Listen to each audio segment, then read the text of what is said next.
এখন গাঁৱত ৰাম নামেৰে এটা গৰখীয়া আছিল। পাহাৰৰ নামনিত সি সদায় সদায় গৰু চৰাই থাকে।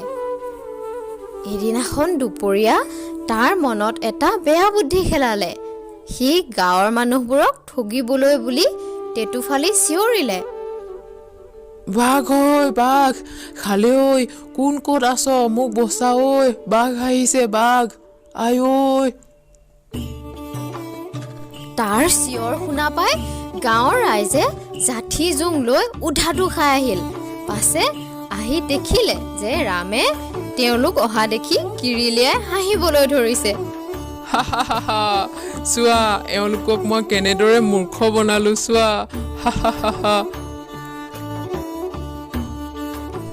এইবোৰ দেখি গাঁৱৰ মানুহবোৰৰ বৰ খং উঠিল।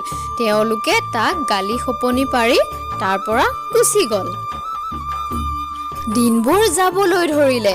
কেইদিনমান পাছত ৰামে আকৌ ৰাউচি জুৰিলে, বাঘ ঐ, খালে ঐ, গৰু নিলে ঐ। এইবাৰো গয়াসকলে হাতে হাতে জাঠি জোং লৈ বাঘ খেদিবলৈ ঢপলিয়াই আহিল। এইবাৰো গৰখীয়াই হাত চাপৰি বজাই বজাই নাচি নাচি মানুহবোৰক জোকাবলৈ ধৰিলে। মানুহবোৰে এইবাৰো তাক খং ৰাগ কৰি তাৰ পৰা গুচি গ'ল। এনেদৰে দিনবোৰ যাবলৈ ধৰিলে। আৰু এদিন সঁচাকৈয়ে এটা বৰ ডাঙৰ বাঘ তাৰ মুখৰ আগতে আহি ওলাল।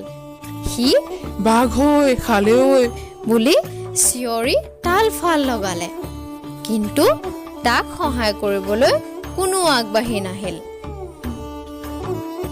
সকলোৱে ভাবিলে, ৰামে এইবাৰো নিশ্চয় এনেয়ে চিঞৰিছে, গতিকে আমি তালৈ মিছামিছিকৈ যোৱাটো ভাল নহ'ব। ফলত বাঘটোৱে ৰামক থাপ মাৰি ধৰি হাবিলৈ লৈ গ'ল আৰু তাক খাই পেলালে।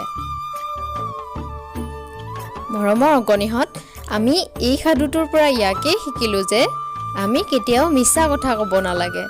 মিছা কথা কোৱাৰ বাবে ৰামক বাঘটোৱে খাই পেলালে, হয়নে নহয় বাৰু?